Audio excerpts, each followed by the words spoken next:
내가 보매 또 다른 짐승이 땅에서 올라오니 어린 양같이 두 뿔이 있고 용처럼 말을 하더라.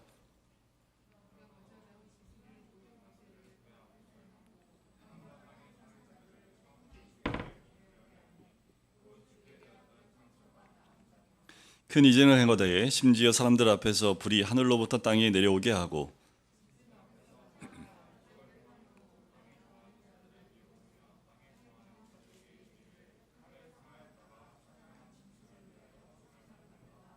그가 권세를 받아 그 짐승의 우상에게 생기를 주어 그 짐승의 우상으로 말하게 하고 또 짐승의 우상에게 경배하지 아니하는 자는 며칠든지 다 죽이게 하더라.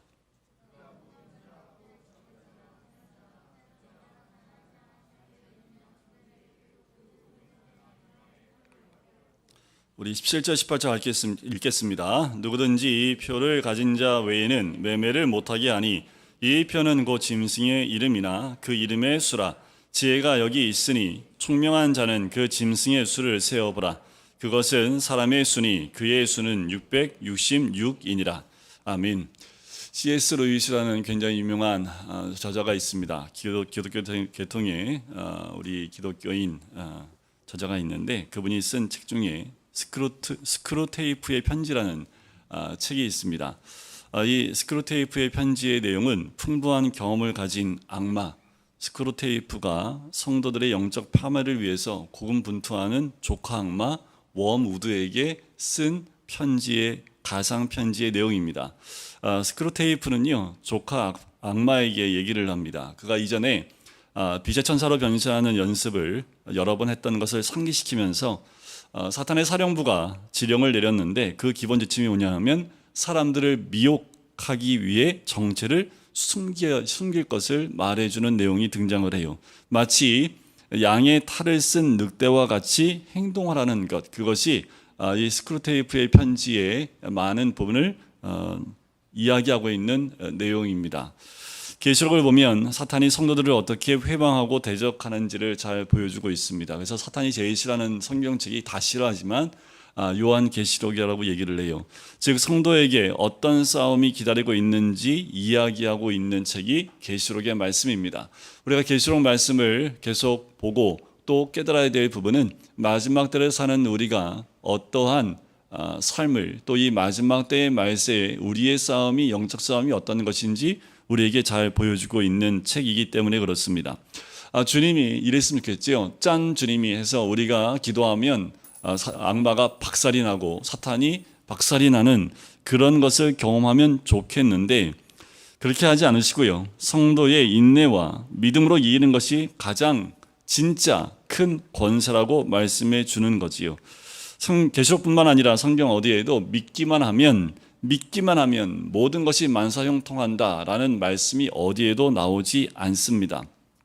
주님은 우리에게 뭐라고 말씀하시냐면 넓은 문을 선택하지 말고 좁은 길을 가라고 말씀하는 거지요. 그 길을 가야 참 권세와 좋은 것 또 큰 권세가 있다라고 말씀해 주고 있습니다.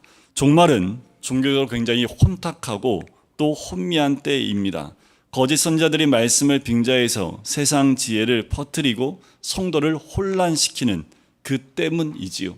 여러분, 시대가 더 악해질수록 우리 성도들의 마음을 세상으로 빼앗을 수밖에 없고 뺏길 수밖에 없게끔 시대가 그렇게 흘러가고 있습니다. 그러므로 참 지혜로 거짓 선지자를 분별해야겠지요. 이 오늘 본문을 통해서 거짓 선지자를 분별하고 물리칠 지혜에 대해서 우리가 함께 나누어 보도록 하겠습니다. 오늘 11절 말씀에 보면 바다에서 올라온 한 짐승이 사탄인 용에게 권세를 받았지요. 이 짐승은 그리스도를 흉내 내면서 어떠한 동물의 모습으로 나옵니까? 표범, 곰, 사자와 같은 권세로 교회를 회방하는 적그리스도라고 했지요. 그렇다면 본문에 땅에서 올라온 짐승의 생긴새는 어떻습니까? 오늘 11절에 나오는 땅에서 올라오는 또 하나의 짐승이 나오는데 그 짐승의 생긴새를 보니까 어린 양 같은 모습이라고 합니다. 그런데 어린 양이면 어린 양이지 어린 양 같은 건 뭐예요? 짝퉁이라는 거죠. 아무리 비슷해 보여도 백이 아니면 가짜입니다. 여러분들 요새는 짝퉁이 진짜보다 더 진짜 같지요. 왜 그러는지 아세요? 짝퉁이라는 걸 드러내지 않게 하기 위해서 그러는 거지요. 여러분들의 신앙은, 여러분들의 믿음은 혹시 짝퉁 아니에요? 요새는 짝퉁과 진짜가 구별하기 참 어려운 시대가 됐는데, 특별히 말세가 가까이 올수록 이 거짓 선지자와 같은 어린 양과 같은 모습으로 다가온다라는 거지요. 분별하기 참 어려운 모습입니다. 고린도후서에 사탄도 자기를 광명한 천사로 가장한다고 얘기를 해요. 어린 양 같은 광명한 천사와 같은 모습으로 그리스도를 흉내낸다라고 이야기하는 거예요. 자, 계시록의 말씀 19장에 보면 이런 말씀이 나와요. 짐승이 잡히고 그 앞에서 표적을 행하던 거짓 선지자도 함께 잡혔다라는 이야기하는 걸 보면 오늘 이 땅에서 올라온 짐승은 거짓 선지자라는 것을 알 수 있습니다. 이렇듯 말세는요, 적그리스도와 거짓 선지자가 판을 치는 때가 말세입니다. 그러면 이들을 분별할 지혜가 그 어느 때보다 필요하지요. 그래서 예수님이 이미 마태복음에서 우리에게 말씀해 주신 내용이 있습니다. 거짓 선지자들을 삼가라. 양의 옷을 입고 너에게 나오나 속에는 노략질하는 일이라. 이미 예수님이 우리에게 경고의 말씀을 해주신 말씀입니다. 그런데 본문의 말씀을 자세히 보면요, 어린 양의 옷을 입은 이 짐승이 두 뿔을 가졌고 뭐처럼 말을 해요? 용처럼 말을 해요. 자, 용처럼 말을 한다라는 의미가 뭘까? 그것은 바로 용, 곧 사탄의 사상을 퍼뜨린다는 의미입니다. 용의 말을 한다라는 거예요. 여러분들 로마에서 기독교 박해의 시작점을 AD 대략 64년경으로 봅니다. 어느 황제부터 시작을 하냐 하면 네로 황제로부터 이 기독교 박해가 시작했다고 보고, 그리고 콘스탄티누스에 의해서 기독교가 공인될 때까지 313년 공인될 때까지 대략 250년간 기독교 박해가 진행이 돼요. 로마는 통치자와 시대의 상황에 따라서 다양한 이유로 기독교를 박해합니다. 황제들 가운데 10대 이 박해를 주도한 그 대표적인 것들이 10대 박해가 있는데, 그 중에 5번째 박해를 주도했던 황제가 있습니다. 그 황제 이름이 마르쿠스 아우렐리우스라는 황제인데, 로마 제국의 제16대 황제입니다. 이 사람은 스토아 철학자이기도 하고요. 유명한 책이 있는데 명상록이라는 책을 쓴 저자이기도 합니다. 전쟁터에서도 끊임없이 자기를 성찰하고 인격 수양에 힘쓴 사람인 것인데, 또 다른 한편에서는 기독교인들을 잔인하게 살해했던 사람이 바로 이 황제입니다. 이 모습을 보면 참 사람에게는 두 가지 모습이 있지 않나라는 생각이 들어요. 네로 황제를 보면 사자같이 무섭게 복음을 회방하는 적그리스도처럼 보이는데, 이 아우렐리우스라는 이 황제는 세상 사람들에게는 어린 양 같은 모습으로 하고 있지만 거짓 선지자와 같은 모습을 가지고 있다라는 거지요. 세상의 권세는 사탄이 준 게 맞지요. 지금 법제화하려고 하는 차별금지법, 인권을 빙자해서 온갖 성적 지향을 인정하려는 시도가 있습니다. 가만히 들어보면 맞는 것 같아요. 사람에게, 또 국민들에게, 또 개인의 인권을 존중하면서 맞아, 이거는 인정해줘야지 라고 고개를 끄덕이게 하는 그 말들을 아주 그럴듯하게 이야기합니다. 여러 학교에서, 여러 대학생들 앞에서 또 이런 부분들을 강의하면서 이 성적 지향의 자유에 대해서 이야기를 해요. 더 나아가서 우리 아이들이 유치원 때부터 공적으로 이런 성적 지향에 대한 부분들을 자유롭게 선택할 수 있도록 교육을 해야 된다는 교육 방침을 세우고 있습니다. 그것이 학생 인권 조례라는 것을 통해서 학생의 인권 가운데 그들의 성을 스스로 선택할 수 있게끔 만들어주는 것이 학생들의 인권을 보장하는 것이다 라고까지 이야기를 합니다. 제가 조금 이제 목사로서 이렇게 얘기하니까 약간 부정적으로 들릴 수 있을지 모르지만, 그들이 주장하는 그 얘기를 들으면 맞는 말처럼 들릴 수 있다라는 거예요. 그래서 어떤 기자가 얘기를 했습니다. 당신의 아들이 수관을 한다면 당신은 허용하겠냐? 근친상간을 한다고 하면 그 성적인 걸 인정해 주겠냐? 그랬더니 그거에 대한 답변을 하지 못합니다. 여러분, 그럴듯한 것으로 우리의 현혹하고 그것이 맞는 것처럼 보일지 모르지만 그렇지 않다라는 거지요. 이 차별금지법이야말로 일반 국민에게 마치 어린 양의 모습을 하고 용의 가치관을 설파하는 것 아닐까라는 생각이 들어요.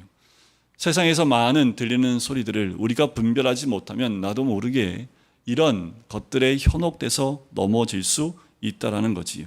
어느 때보다 이 마지막 때에 이 영적인 전쟁이 참 많은 시대가 되어졌습니다. 하나님의 나라는 성부와 성자와 성령 하나님께서 다스리시며 참 선지자들이 이 삼위 하나님을 경배하지요. 이 사탄의 나라는 이 삼위 하나님과 참 선지자의 모습을 그대로 흉내내고 있어요. 그것이 12절에 나와 있는 모습입니다. 사탄인 용, 임금 아래에 바다에서 올라온 짐승, 즉 적그리스도가 있고 그의 하수인 땅에서 올라온 짐승인 거짓 선지자가 있습니다. 이 거짓 선지자가 하는 일이 뭐예요? 적그리스도를 경배하게 하는 거지요. 각종 거짓 철학과 이단 사상을 퍼뜨리는 것이 어린 양의 모습을 한 적그리스도의 일이지요. 우리가 성령에서 벗어나 허황된 것에 창념하도록 유혹한다라는 거예요. 세상의 지식이 정말 고상하고 맞는 것처럼 들리게 만든다라는 거지요. 하나님 말씀으로부터 우리의 관심을 빼앗아 다른 것에 집중하게 만든다라는 거예요.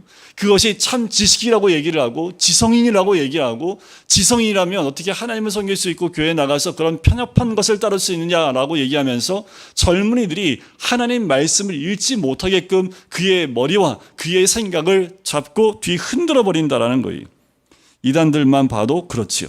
또한 거짓 선지자들은 땅에서 올라온 짐승이기에 상급이 어디에 있어요? 이 땅에 있습니다.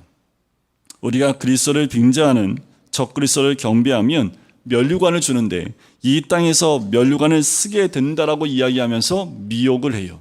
자신의 유익을 위해 예수를 이용하는 거지요.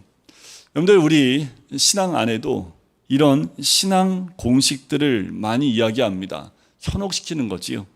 몇십, 몇백일 기도하면 소원이 이루어진다. 이거는 어디서 연결됐냐 하면 우리 부뚜막 신앙에서 연결이 됩니다.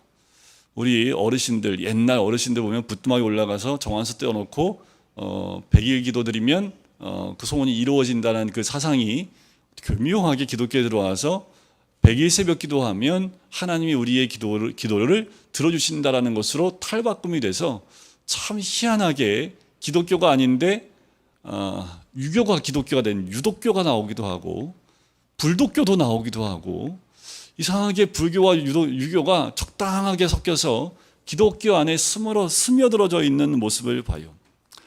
11조 하면 부자 돼요? 부자 되려고 11조 해요? 뻔히 아는데 11조 잘 드리면 부자 됩니다 하면 사람들이 아멘 하지요. 이런 것들을 통해서 우리의 신앙을 조금씩 흔들어놔요. 틈을 벌려놔요. 그래서 우리로 하여금 정말 말씀에 귀를 기울이는 것이 아니라 이 세상적인 것, 이 땅에 있는 것들에 우리의 마음을 다 빼앗기게 만든다라는 거지요. 요한 1서에 보면 예수를 시인하지 아니하는 영마다 하나님께 속한 것이 아니니 이것이 곧 적그리스도의 영이니라. 오리라 한 말을 너희가 들었거니와 지금 벌써 세상에 있느니라. 불신자들에 대한 얘기가 아니죠. 과연 예수를 시인하지 않는 것이란 과연 무엇일까라는 거예요. 예수를 시인하지 않는다는 것은 말씀대로 살지 않는 것을 의미합니다. 유대인들이 원했던 그리스도의 모습은 어땠을까요? 왕관을 쓰고 또 그때 당시에 힘이 있고 권세가 있고 권력이 있어서 로마를 물리칠 만한 그런 왕을 요구했던 것이 유대인, 그들이 원했던 그리스도가 바로 그런 모습이었습니다. 여러분들, 우리가 원하는 예수의 모습은 어떤 모습입니까? 우리가 생각하는 그리스도의 모습은 어떤 모습이길 원하십니까? 우리의 삶에 역사하시는 그리스도는 어떤 모습이길 원하세요? 오직 말씀대로 보지 못한다면 우리도 이 요한 1서의 말씀처럼 예수를 잘못 시인하는 모습이 될 수 있다라는 거예요. 바로 그 말은 곧 예수를 부인한 것과 다르지 않다라는 거지요. 거짓 선지자는 초라한 예수를 부인하며 세상 큰 권세인 사단의 세력을 경배하도록 부추깁니다. 점점 예수님이 가신 길을 따라가는 것보다 세상에서 권세를 얻고 물질을 얻고 잘 사는 것에 포인트를 두면서 교묘하게 뱀이 속삭이는 말에 넘어가는 모습을 볼 수 있다는 거지요. 우리는 초자연적인 현상 앞에 맥을 못 추지요. 그래서 이 짐승, 이 거짓 선지자들이 온갖 이적을 행합니다. 그리고 이적을 보며 환호하지요. 13절을 보면 땅에서 나온 짐승이 이적을 사람들 앞에서 행하지요. 14절에서는 짐승 앞에서 행한다고 나와요. 여러분들, 모든 이적이 하나님이 허락하신 이적인지를 보셔야 합니다. 어떻게 분별할 수 있습니까? 그 이적이 하나님 앞에서 이루어진 것인지, 또 하나님 보시기에 좋은 이적인지를 봐야 한다라는 거예요. 무엇이든지 하나님 보시기에 좋았더라야 하는데, 그렇지 않다면 이것은 사단이 기뻐하는 것, 세상이 기뻐하는 이적이라면 분별해낼 수 있어야 한다는 거지요. 그러나 아무리 큰 이적이라도 사탄이 부리는 권세는 어떤 권세일까요? 결국 멸망할 수밖에 없습니다. 여러분들, 멸망할 권세를 따라갈 필요가 없지요. 결국 멸망당할 존재라는 거예요. 그런데도 자기 주제를 망각하고 뭘 했다고요? 하늘에서 뭘 떨어뜨려요? 불을 떨어뜨려요. 마치 엘리야 선지자가 불을 내리를 이적을 행하는 것과 같이 그렇게 행해요. 지금 이 거짓 선지자가 어린 양 예수 그리스도로부터 여호와의 선지자까지 온갖 흉내를 다 내고 있습니다. 흉내내는 거지 진짜가 아니에요. 그런데 이 흉내내는 것만 봐도 우리 믿는 사람들이 분별하기가 너무도 어렵다라는 거예요. 여러분들, 깨어있지 않으면, 깨어있는 것만으로도 안 돼요. 깨어서 말씀을 잘 보지 못하고 깨닫지 못하면 넘어질 수밖에 없다라는 거지요. 거짓 선지자를 우리가 어떻게 분별해낼 수 있고 영적인 문제를 어떻게 분별해낼 수 있을까요? 또 이 나중 짐승이 땅에 거하는 사람들을 향해 칼에 상했다가 살아난 짐승을 위해서 우상을 만들라고 지시를 합니다. 우리 앞에서 봤던 3절에 보면 머리 하나가 상하여 죽게 됐다가 상처가 나은 짐승이 적그리스도라고 얘기를 했지요. 거짓 선지자와 적그리스도가 서로 경배하고 경배받으면서 우상 잔치를 벌입니다. 가시적인 이적과 가짜 체험으로 땅에 사는 사람들이 우상을 경배하도록 끊임없이 현혹한다라는 거예요. 눈에 보이는 것들을 보여주면서 이게 진짜야 라고 우리에게 보여주고 있지만, 눈에 보이는 것, 그것을 우리 현혹해서 우상을 경배하게 만듭니다. 15절에 보면 더 나아가서 우상에게 생기를 주었다라는 얘기가 나와요. 여기서 말하는 생기는 헬라 말로 푸뉴마라는 말을 쓰는데, 이 말은 영, 혼, 기운, 성령을 가르칠 때 쓰는 말입니다. 11장에도 이 말이 나와요. 11절에 보면 11장에 보면 두 증인이 죽임을 당했다가 3일 반 후에 하나님께로부터 생기가 그들 속에 들어가매 그들이 발로 일어서니 구경하는 자들이 크게 두려워하더라라고 하죠. 여기도 이 생기, 푸뉴마라는 같은 단어를 쓰고 있습니다. 그러나 이 거짓 선지자는 적그리스도가 임명한 거짓 제사장이라는 거예요. 분별하기 참 어려운데 같은 생기가 아니라는 거예요. 그가 적그리스도 우상에게 생기를 준다라는 거예요. 이는 창조주 하나님을 가장 크게 모독하는 거예요. 성령님을 흉내내면서 가장 하나님을 모독하는 행위를 하고 있다라는 거지요. 위험한 영의 운동으로 미혹하고 큰 혼란을 가져오는 거지요. 마치 치유와 신유와 같은 기적을 통해서 하나님과 비슷한 모습을 가지고 이 세상에 드러난다라는 거예요. 또 짐승이 우상을 말하게 했다라고 얘기를 하지요. 여러분들, 그래서 세상 가운데 이게 진짜인지 아닌지를 어떻게 분별합니까? 그의 말로는 분별할 수 없습니다. 뭘 분별해요? 열매로 알리라 라고 얘기하지요.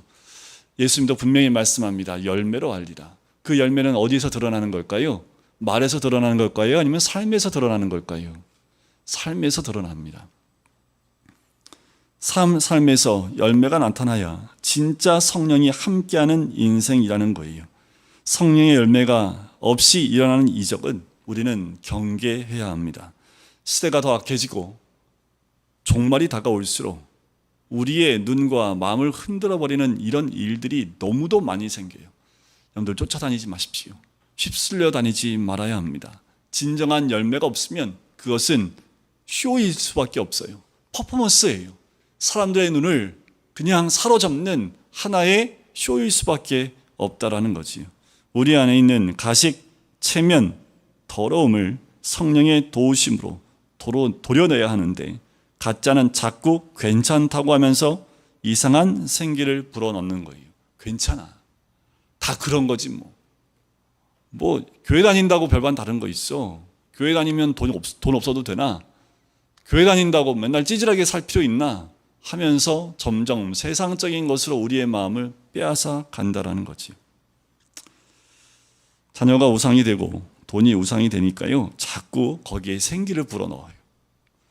또 말씀에서 짐승의 우상에게 경배하지 않는다는 다 죽게 한다고 하니까, 그러면 남처럼 살지 않으면 다 죽을 것 같아서 그 세상 사람들이 사는 것처럼 살려고 노력하는 것이 우리의 모습은 아닙니까?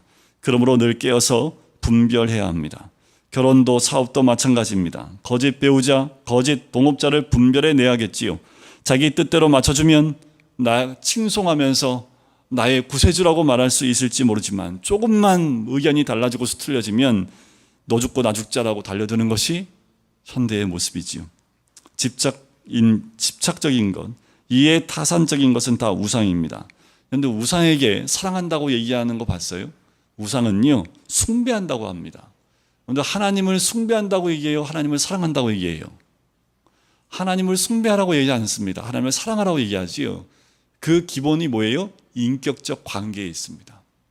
하나님과 우리는 인격적인 관계에 있는 거지요. 숭배의 대상이라고 얘기하지 않는다라는 거지요. 자, 16장에 넘어가면 우리가 많이 힘들어하는 표에 대한 얘기가 나오고 숫자에 대한 이야기가 나와요. 계시록 당시의 표는요, 어떤 의미로 쓰였냐면 로마 황제의 이름이 명시된 인장을 가르칠 때 그 표를 사용했습니다. 주로 황제의 서신이나 공식 문서에 사용된 것이었습니다. 또 로마 정부는요, 노예의 신체에 낙인을 찍을 때 이 표를 찍습니다.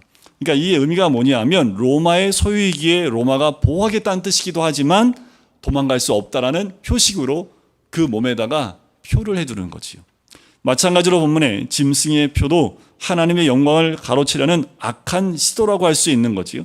짐승의 표를 받는다는 것은 곧 짐승의 이름을 받는 거예요. 그다음 옆에 있는 사람 봐요. 뭔 표가 있나? 어떤 표가 찍혀 있나? 자고 있는 사람은 다 지금 좀 위험한데. 예수님이 없는 인간의 주인은 누구일까요? 사탄일 수밖에 없지요. 예수를 모르면 우리는 어둠의 영, 사단에게 휘둘려 살 수밖에 없지요. 신명기의 말씀에 보면 이런 말씀이 있어요. 말씀을 손목에 매어 기호로 삼고 미간에 붙여 표로 삼으라. 그래서 똑같이 흉내내는 거예요. 손목에 표를 받고 이마에 표를 받게 하는 것, 그것이 바로 이 말씀에서 근거해서 이 말씀을 흉내내고 있는 거지요. 15절 말씀, 그 창세기 말씀에 보면 이 표에 대한 이야기가 먼저 등장한 것을 봐요. 가인이 동생 아벨을 죽이지요. 그래서 하나님이 책망을 하시고 쫓아내버립니다. 그랬더니 가인이 뭐라 그래요? 나 나가면 나를 죽일 텐데 어떻게 하면 좋습니까? 그랬더니 하나님이 내게 너한테 표를 하나 줄 텐데 너를 죽이지 못하게 하겠다라는 말씀을 줘요. 이 표만 있으면 누구도 너를 해할 수 없다고 얘기하지요. 그 말은 뭐예요? 세상에 나가도 미움받지 않고 세상과 짝하여 살 수 있는 표라고 얘기하는 거예요. 가인에게 이 표가 주어집니다. 우리는 어떤 표가 주어졌을까요? 요한복음에 보면 너희는 너희 아비 마귀에게서 났으니 너희 아비의 욕심대로 너희도 행하고자 하느니라. 그는 처음부터 살인자요 진리가 그 속에 없으므로 진리에 서지 못하고 거짓을 말할 때마다 제 것으로 말하나니 이는 그가 거짓말쟁이요 거짓의 아비가 되었습니다. 한마디로 우리한테는 무슨 표가 있다고요? 다시 읽어드려요. 우리가 주님 안에 없으면 우리는 이미 이 땅에 태어날 때 무슨 표를 받고 태어났다고요?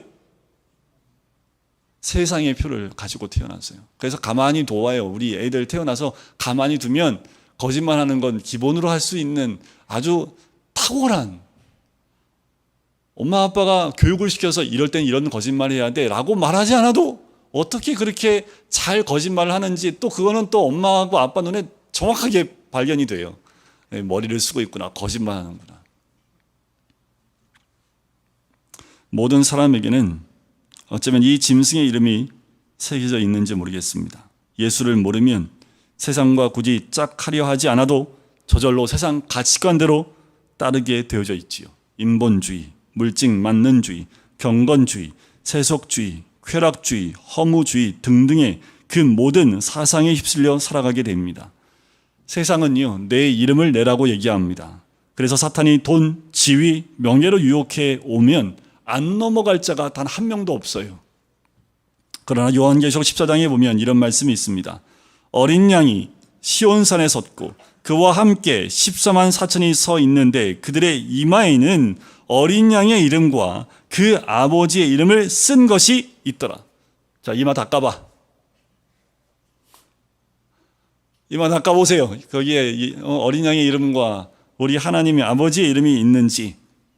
그 이름이 없다면 짐승의 표가 있는 것과 다르지 않습니다. 우리 주님 분명히 남은 자손에게 하나님이 구별하셔서 짐승의 이름 대신에 어린 양의 이름을 새기시겠다 말씀하십니다. 택하심을 받고 부르심을 받은 사람만 예수의 이름, 하나님의 이름이 그 이름에 딱 인쳐 주시겠다 말씀하는 거지요. 여러분들, 우리 모두는 주의 택한 백성이 되지 않으면 순식간에 세상 가운데, 세상 가치관 가운데 세상에 가장 귀하게 여기는 그 세상 것에 우리의 마음을 다 빼앗길 수밖에 없습니다. 17절에 보면 이렇게 나오지요. 누구든지 이 표를 가진 자 외에는 매매를 못하게 하니 이 표는 곧 짐승의 이름이나 그 이름의 수라. 실제로 로마 시대 때에는 상인들의 조합인 길드에 가입하지 않으면 장사를 할 수가 없습니다. 길드에 가입한다는 건 무엇을 의미하냐면 그 우상을 숭배하고 경배해야 됨을 의미합니다. 그러면 기독교인들은 이 길드에 들어갈 수 있을까요? 없을까요? 들어가지 못하지요. 그러니 매매를 할 수 있어요? 없어요? 할 수 없는 거지요. 그러니 그때 당시에 기독교인들의 사정은 어땠을까요? 얼마나 힘들었을까요? 먹고 사는 것 자체가 쉽지 않은 그때였습니다. 여러분들 예수 믿으면 만사형통합니까? 매매조차 할 수 없던 초대 교인들처럼 말씀을 따라 살면 어쩌면 더 힘들고 어려운 선택을 하며 살 수 있다라는 거예요. 누군가에게는 참 찌질하고 고생길만 선택해 간다라고 그런 말을 들을 수도 있습니다. 그러나 이마에 어린 양과 아버지의 이름이 딱 새겨져 있는 사람, 하나님께 사랑받고 택함받고 쓰임받는 자는 오히려 그 길 가는 것을 즐거워하고 기뻐한다라는 거지요. 남은 자손은 있기에 지금 우리에게까지 복음이 전달되어진 것 아닙니까? 또 우리 세대에 남은 그 머리에, 그 이마에 어린 양의 이름과 아버지의 이름을 가지고 있는 그 남은 자가 있기에 또 다음 세대에 복음이 전달되는 거 아닐까요? 내가 사모하는 주님께 사랑받고 택함받고 쓰임받는 기쁨, 세상은 이 비밀을 알 수가 없지요. 이 비밀은 세상이 깨달을 수도 없고 알 수도 없기 때문에 손가락질하고 있는 것들이지요. 마지막 18절에 보면 우리가 해석하기 참 어려운 한 절이 나옵니다. 우리 18절 같이 한번 읽어볼까요? 시작. 지혜가 여기 있으니 총명한 자는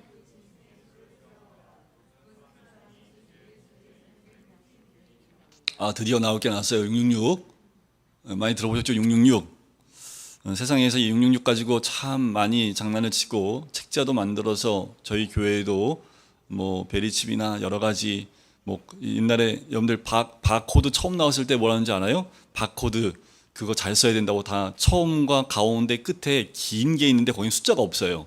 왜 숫자가 없는지 알아요? 그게 666이거든. 그래서 거기 숫자를 안 적어.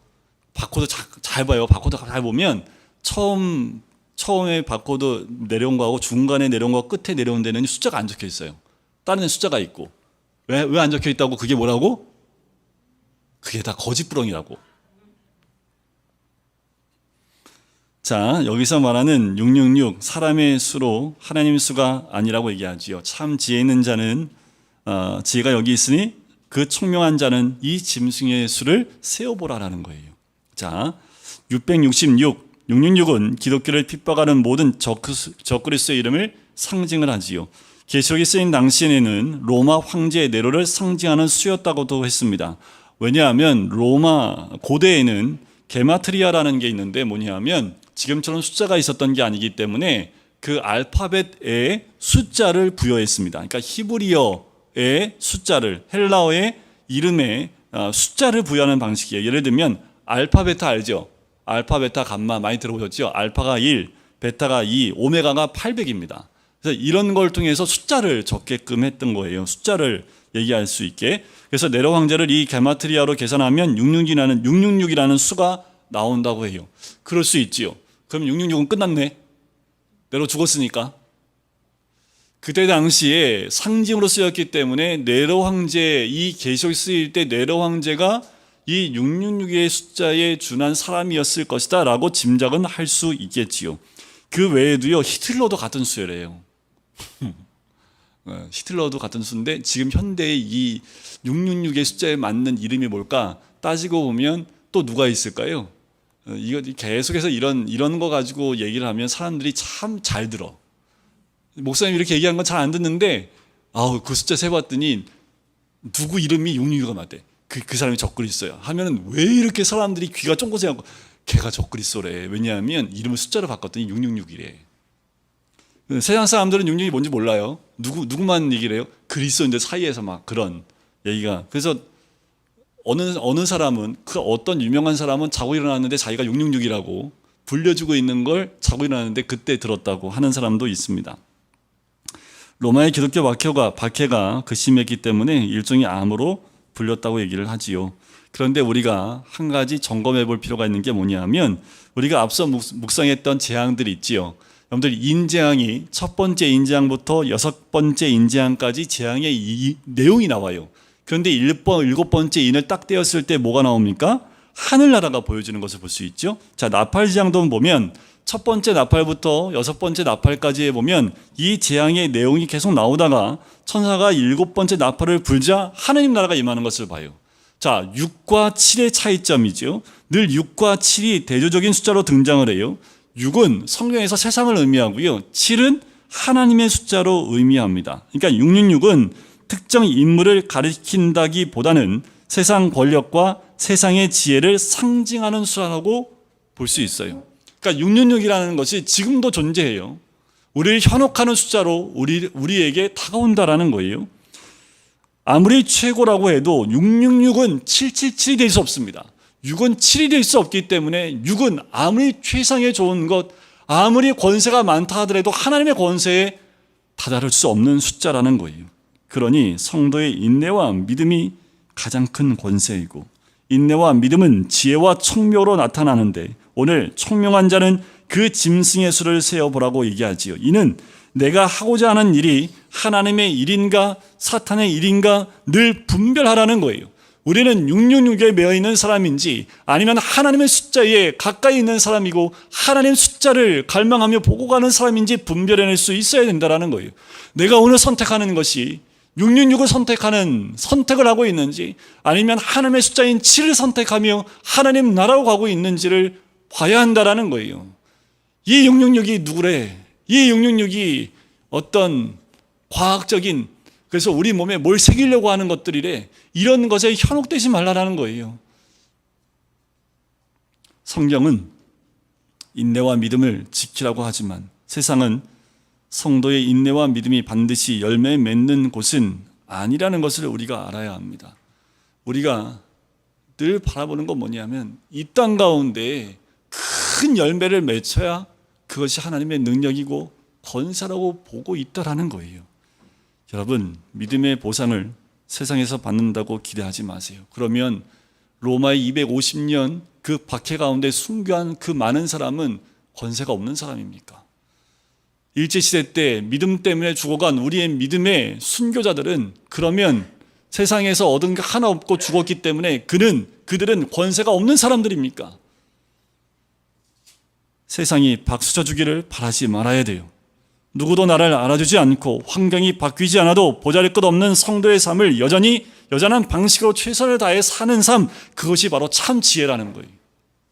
성도에게는 사소한 일이 없습니다. 우연도 없어요. 그러니 여러분, 우리가 매일 주일날 이렇게 모여서 한 자리에 모여서 졸면서라도 예배를 드리고 있는 모습에 보면 세상 사람들은 찌질하다고, 왜 그 좋은 시간에 거기에 묻혀서 주일날 여행도 가고 주일날 이 여름에 휴가도 가고 그래서 마음껏 즐기고 얼마나 좋아, 육도 회복이 되어지고 정신도 회복이 되어지고 얼마나 좋아 라고 얘기를 하지만 우리 믿는 사람들은 어디에 목숨을 걸어야 돼요?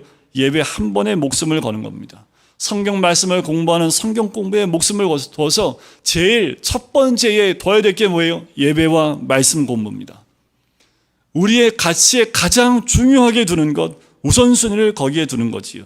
그렇게 사는 것, 그게 신앙생활입니다. 근데 어떻게 종말을 준비해야 됩니까? 기도원 다 들어갈까 내일? 예? 기도원 들어가자. 민영이 산에 올라가고 더덕 좀 캐오고 우리 애들 가가지고 좀 산나물 좀 캐서 그렇게 하면 종말을 잘 준비하는 거예요? 아니요. 오늘을 어떻게 사는가로 나타나는 것이 종말을 준비하는 우리의 자세입니다. 내가 잘 사는가 아닌가, 그것은 바로 구원에 관심이 있는가 없는가로 판가름 나는 거예요. 구원을 위해 하루하루 주어진 삶을 잘 살아내는 것, 이것이 지혜가 여기 있는 인생입니다. 오늘 하루 뭐가 666이래 하면서 그걸 쫓아다니는 게 아니에요. 여기에 뭐가 있대 하고 쫓아다니는 게 아니라 오늘 하루의 삶 가운데 구원을 이루는 열매를 맺히는 삶으로 가는 것이 종말을 아주 잘 준비하는 사람의 모습이지요. 지혜는요, 십자가를 통과하지 않고는 생기지 않습니다.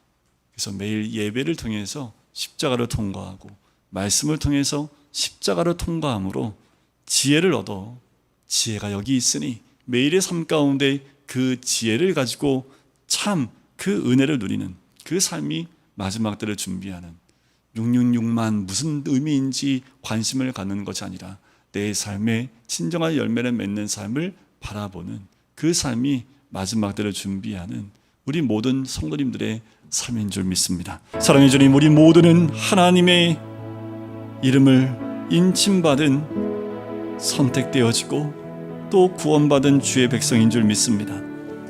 사단은 우는 사자와 같이 돌아다니며 산길차를 찾고 현혹시키며 우리의 모든 관심을 세상에 두게 하고 세상에서 누리며 얻고 풍성해지고 또 힘을 얻고 권세 얻는 것에 그 마음을 다 빼앗겨 진정 하나님의 이름을 잃어버리고 있고 잊어버리고 있는 우리의 모습 되지 않기를 간절히 소원합니다.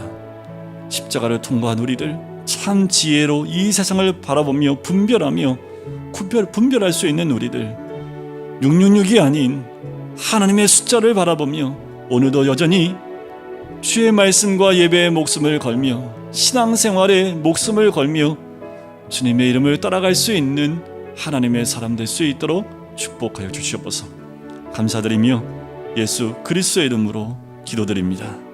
아멘. 이제는 예수 그리스도의 은혜와 하나님 아버지의 사랑하심과 성령의 교통하심이 거짓 선자에 넘어지지 아니하며 이 마지막 때에 어린 양 대신 예수 그리스도를 끝까지 붙들기를 소원하는 우리 모든 성도님들 머리 위에, 가정 위에, 사업터 위에, 환우들 머리 위에 이제부터 영원까지 함께 하시기를 간절히 축원하옵나이다. 아멘.